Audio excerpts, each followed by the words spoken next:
Okay, today we're going to be making sliders, and what I've done is I got I think a 2.5 pound ground beef package from Walmart, and you want to get the fattiest, which is like 80/20.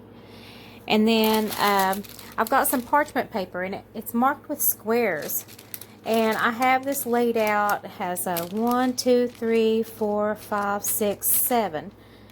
So I have covered 7 squares this way, and then this way I have covered 1, 2, 3, 4 squares. Okay, the squares are very light, but you can see them when you have your own parchment paper.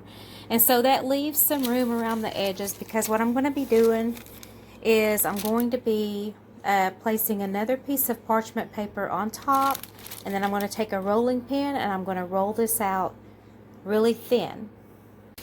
Okay, again, this is a 4.5 pound package. I think earlier I said 2.5. That was a mistake. I took 2/3 of this package, okay, and I laid it out, and I put some wax paper over the top. I'm sorry, parchment paper. And then I rolled this out. Of course, it has uneven edges. You'll see what I'm going to do with that. And now it is 1, 2, 3, 4, 5, 6, 7, 8, 9, about 9 squares wide, and about 6 squares this way. Okay, so now what I'm going to do is I'm going to go around the edges, and I'm going to cut the rough edges off, okay, so that I can start making my perfectly square patties. Okay, I've gone around and trimmed it up, and I've got about 6.5 squares this way, all right, and I've got about 7 squares this way, maybe 7.5, something like that. And you can see how thin this is. It's very thin.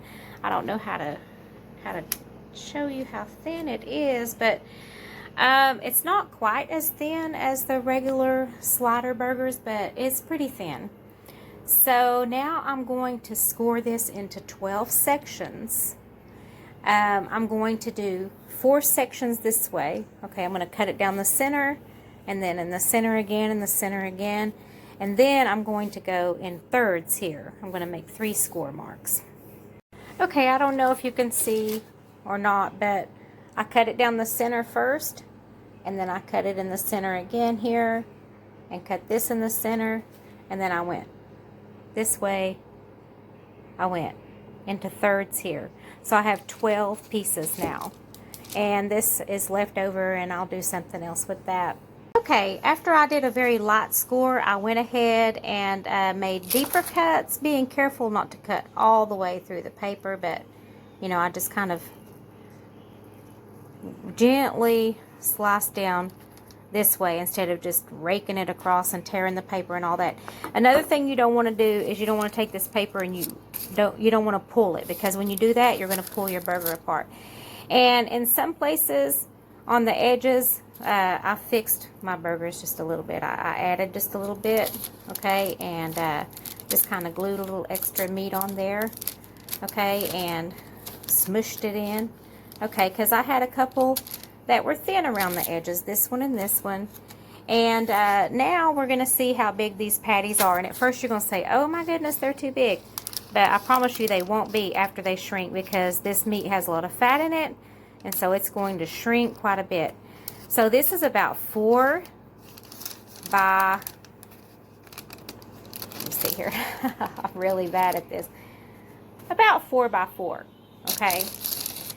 And like I said, that does seem large, but at the end of it all, you'll see that it's not.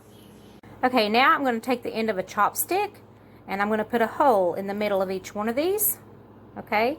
And at the end of all that, I'm also going to do a hole here, here, and it has to go all the way through to the paper, here, and here. And I'm going to do that on each one of these burgers, because that helps them cook faster.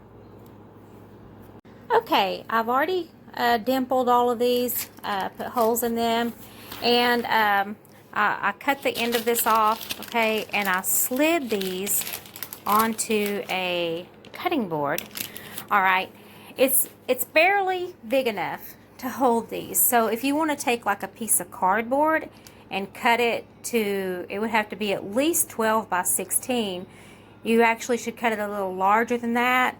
And you can actually start with putting the parchment paper on top of the cardboard. Okay, that way you don't have to do this sliding trick at the end and take a chance on breaking these apart. Now these have got to go in the freezer for about 4 hours. Okay, I took the top tray, okay, out of my deep freezer. Okay, and I set these in the deep freezer. I made sure that the surface that they're sitting on is nice and even. That's very important. And that nothing is going to rub against the edges or anything like that. Okay, I removed them from the freezer and broke them apart.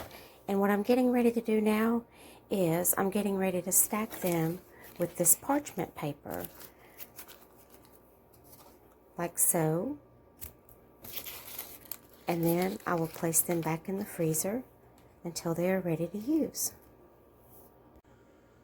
So there they are, all bagged up and ready for the freezer with parchment paper between each slice. I have, I think, 12 in there.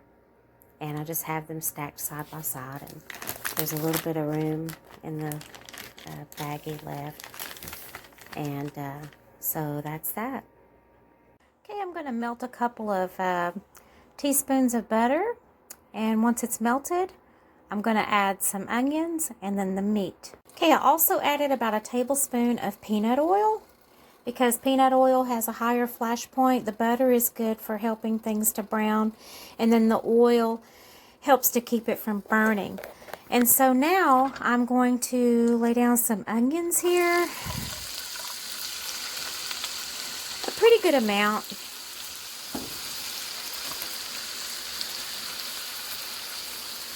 And I have the heat right now on medium-high. Okay, so I have some onions there, and then I have this little odd size patty. Okay, gosh, I can hardly talk. I made that using some of the the trimmings, you know. And then I'm going to put these other more standard size patties in here also. I'm going to be making 3. Okay, and it looks like that's all going to fit okay. And so this one is a little bit thicker, so it'll take a little bit longer to cook. Okay, it might be just a little larger than 4x4. This one's pretty much 4x4. And then this one, like I said, is the little odd size one that I have. And so I'm going to cover these. I'm going to keep them on about medium-high. And we'll see how long they take to cook. Okay, it's been about 5 minutes. This one was really thin, so it's going to cook a lot faster. I'm going to give that one a turn. And this one, of course, is the thickest one. It might take a little longer, but I'm going to go ahead and turn it. Okay. And then this one was like the standard, you know, 4x4. Okay, and so I'm going to turn those. I'm sorry, I think this is my 4x4.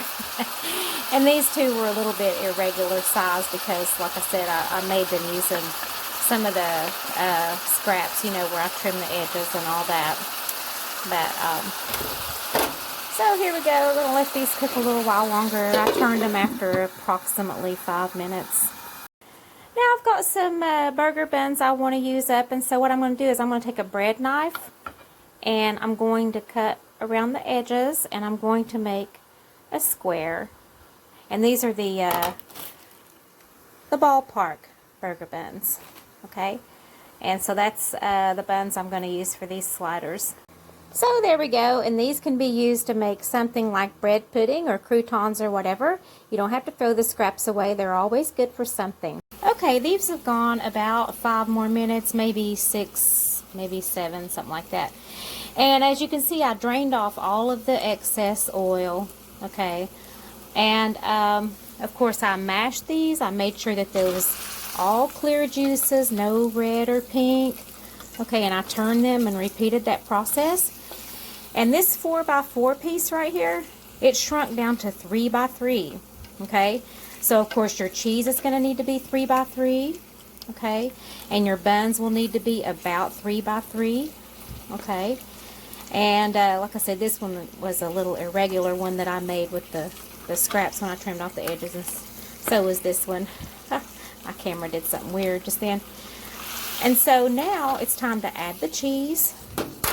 And so that's what I'm going to do next. Alrighty then, so I've added the cheese, okay, and I have it on low right now. And I'm going to cover and let the cheese melt. It's not going to take very long, maybe a minute or two, and then it'll be time to add the buns. Now we have to turn the buns, okay? So what we have to do is have to separate them and turn that piece over and put that piece on top, okay? And this is how we will steam them, okay? We'll set them right on top of the cheese. This one's been done the same way, okay? Okay, so now we're going to take our slider buns that we created by taking the round buns and cutting them into squares. You don't have to do that, by the way. You can find buns that are already about this size. The King's Hawaiian rolls, they're a little bit smaller than this, but you know, just about. Now, before I put the lid on, I'm going to take a towel and I'm going to wipe all that excess condensation off the inside of the lid, because I do want these to steam, but I don't want them soaking wet. These King's Hawaiian savory butter rolls are an alternative that you could use. You will have to cut them in the middle so that, you know, they can be used as slider burger buns, but they are an alternative. These are now beautifully steamed, and it's time to remove them from the pan. Put them on the plate, okay? And what we'll have to do is we'll have to turn this over, right? Okay, and then I have these hamburger deal fast food chips. They're just like the kind at Krystal burgers or whatever, or I would say White Castle, but theirs are crinkle chips. And have some yellow mustard, which is more Krystal style, but if you wanted to go White Castle style, get yourself some Dusseldorf mustard. I can hardly talk today. And to keep from contaminating, you know, the liquid and everything in the pickles, I remove them, okay, and then I'll place them, you know, from a bowl. Oh, my goodness, I can't do anything today. And so I'll put them on the sliders, and we like extra pickles here, okay, so we like sandwich with our pickles, not pickles with our sandwich. Okay, and then, of course, some mustard. You could have mayonnaise or whatever, but this is typically a mustard type sandwich. Oh, I got my pickles uneven. I don't like that. Okay, so now that's even. So there you go. Well, I'm making all kinds of noise. And so this is what the little slider looks like.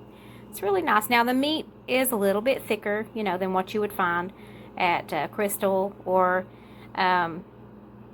White Castle, because this part of it was in the center, and I didn't get that rolled out flat as the meat that's on the edges. That's a little bit thinner. So, you know, that's just, it's no big deal really. It's gonna pretty much taste the same. It's just gonna be a little bit more meat. And so there you have it, the White Castle or Krystal slider. And it's gonna be delicious. So thank you for watching, and have a great day.